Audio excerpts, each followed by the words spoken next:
Hi, it's Larry Talks again. Today is like May 15th, now 16th, 2016, and this is a series on coming out, and this one is called Coming Out at Work. I'm talking about things that I've experienced, so I'm going to tell you the most relevant experience about coming out, and then I want to give you some advice about coming out. I came out when I was 36, so I was married, and I came out on the front page of the newspaper defending gays. I can't remember the circumstances, but anyway, it was a debate with a Baptist about being gay, so it was a very public coming out. And then the second coming out would be when I became advisor to the Gay Student Union for 10 years. So I sponsored them and went on marches with them. And I think that would be the big coming out. I never had any incidences of trouble at work, and I want to tell you why, because this is a theory about how to deal with it. I think because just like this horrible thing that's going on with gay people in the United States having to use a bathroom of their birth, I should do a whole program on that. Again, stupidity about America, and the law is right. The Attorney General is right. You should use the bathroom of the sex that you feel and that you are. That's your identity. And it's not up to a political party to tell you what your sexual identity is. I don't even want to go into that right now, why that's crazy. But my advice about coming out, it's really stressful because you're coming out, number one, to a world you don't know anything about. It's like adolescence. Everybody has to go through that. But the second thing is in the workplace, you don't know what people are thinking, that you're just so strange. And my advice about that is forget it. People think about your gayness maybe a minute a day, if that. You're not, you can't obsess about your sexuality. What should you obsess about? About getting a life, about doing something important. I have to tell you, it surprised me when I retired in 1999. I got a standing ovation, the only standing ovation a teacher ever got. At the graduation breakfast, all the administrators, all the athletes, all the students were there, a couple hundred people. And when I got up, they all clapped and they wouldn't stop until I sat down. And I thought, why was that? Well, it was because I was a good teacher. I want to tell you one thing that I did that made a difference. And I can't help but think, God, I saw this thing with Marlon Brando, and a very sad documentary about his life. He had two alcoholic parents, and he said about himself that he didn't think acting was anything. He was one of the greatest actors in the world, but he didn't believe in what he was doing. So I just did it for a living. It was a lie. Acting is a lie. And there's a great scene for which he got an Academy Award on the waterfront, he said, and they quote this all the time, because this is probably the most famous scene of his whole career. I could have been somebody. I could have been a contender, he says. And he was, but he didn't believe in the work that he was doing, which is really tragic. He ended up buying an island, and his son committed murder, and his daughter committed suicide. He ate himself to death. Well, I highly recommend the documentary on HBO because it's all in his own words, and he's talking about how his work didn't mean anything to me. And I think my salvation, if you want, or I would advise anybody, find meaningful work. Do what you love and the money will follow. Do what you love and your gayness will not be a big deal. If you make your gayness a big deal, it's a big deal and it'll cause you trouble.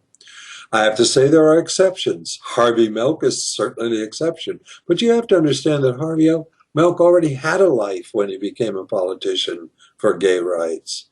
The same thing with Larry Kramer. These are two people you can go see the drama, the wonderful movie made about Harvey Milk and a wonderful movie made about the life of the normal heart by Larry Kramer. These are two exceptions. I mean, where if political life is the center of your life and you're good at it, then yeah, then gay rights is a thing to go for. I mean, it's a thing to be forefront in your life. What should be forefront in your life is not your sexuality, but your passion, your dream, the thing that makes you want to get up in the morning and do something. And you say, how do I know what that is? Well, and I have to tell you that I'm just a normal guy. I had a normal IQ. I wanted to become a priest, and that was a pretty high calling. And I was just an average student, and I went to high school, and I had to lose a year when I went to the seminary because that's what I wanted to do. I applied once, and they rejected me. I applied again, they accepted me, and then they put me back a year. Well, I'm not brilliant, but you know what? That's what I wanted, and I stuck with it for 8 years. And then when I changed my mind and wanted to become a teacher, I went to San Francisco State, got my humanities master's degree, and I was on probation all the time I was there. But you know what? Inside me, unlike poor Marlon Brando, I had this passion for learning. And I didn't care that I was on probation. It didn't even bother me because I had this dream. And that's what I'm saying to you. Follow your dream. Have a dream. Get a life. I think that's basically what my advice is. And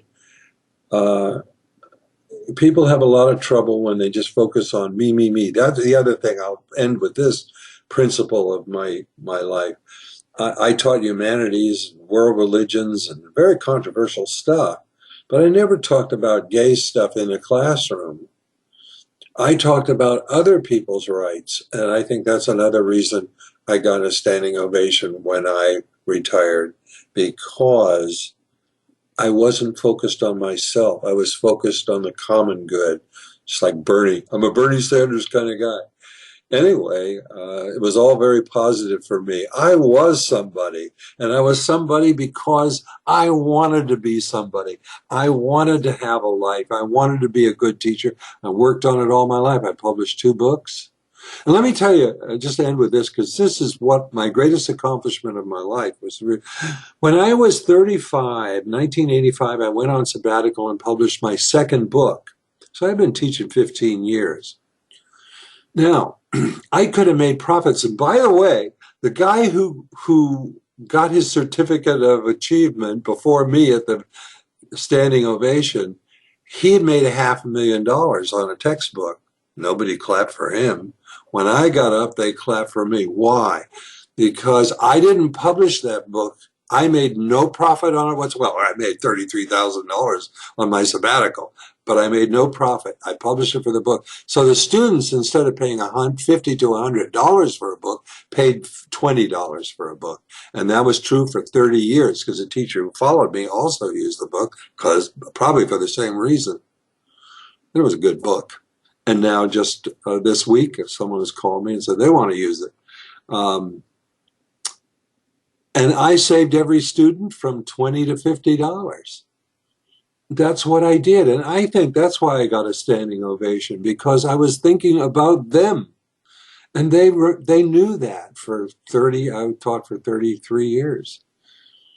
And that's my advice to you, not to be a teacher. But whatever you do it with a passion that this is, something you love.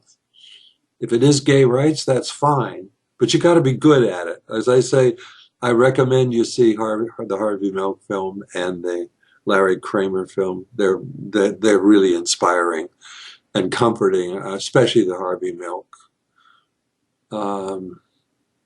That's all. Our time is up. Let me just end with this. In the Harvey Milk film, saddest thing. A kid phones him and he says, my parents are going to throw me out of my home and I don't know what to do. And he says, get up and leave. And then the camera moves back and you see he's in a wheelchair. He says, I can't leave. And the film doesn't resolve that. How we are victims. I know the burden you carry in coming out in life. But I do have to say, I think about being gay very little every day because it's not that important. It's important to my sexuality and to my love life, but it's not important in terms of who I am. And unlike Marlon Brando, I can say I was somebody. I had a mission. I had passion, and life rewarded me for that. So I will not be remembered as someone who was gay. I'll be remembered as someone who contributed something to the common good. One of the few, and I was just on the phone with somebody and they were saying, my God, my book's $144. I said, that's wrong. I said, the teacher orders that book. The teacher can do something about that. That's just wrong. You shouldn't have to pay the extortion prices for textbooks. And I blame the teacher for that. Don't tell me the teacher can't do something about it. I always did. In my other courses where I used other books, I never, I saw that the students never spent more than $25 for textbooks. It's possible. For example, in World Religions, I use a thing called the World Bible, $5. Wonderful, wonderful source I used for 33 years because it was the best. I guess that was just luck. I started out with it and I used nothing else. It was a great book. So that's coming out at work. Remember who you are. Get a life. Try not to let your sexuality at work, it has no place there. It doesn't belong there. At work, you should be doing work that you love. If you're not doing work that you love, then change. Do something else. You say, oh, it's too much trouble. Well, no. Unhappiness is far, far worse thing. Being Marlon Brando, this guy who is the best actor we've ever had in America, says it was nothing. It was just making a living. I didn't really believe in it. It's sad he didn't believe in himself. And I just remember that famous line from On the Waterfront. I could have been somebody. I could have been a contender. You know what? He was. But he didn't know that. He didn't know it in his heart. He didn't accept in his heart that he was one of the greatest actors we've ever had. And so my advice to you is, coming out at work, be the best human being you can be, and everybody will respect you. I never was disrespected in the 25 years that in spite of the fact I did some pretty controversial things. So, because I stood up for myself and I believed in myself. And I never had to be nasty. I don't think I was. I don't know. I can't answer. I don't know. Anyway, our next program, so if you want to comment on this, it's Moorman L, MOORMANL at AOL.com, or comment online. I look at those. We've had thousands of people look at these programs. That's why I'm doing them. The next one is going to be coming out to the gay world. That's a really tough one. And that's the next topic in our series on coming out. I don't know if there will be one after that. I feel I have to say something. Maybe the next one, I'll change the order. I think I need to do something about this horrible thing that's going on in the United States. Again, people don't understand. And we had our Attorney General of the United States give one of the most eloquent speeches ever given in the history of the United States about gay rights.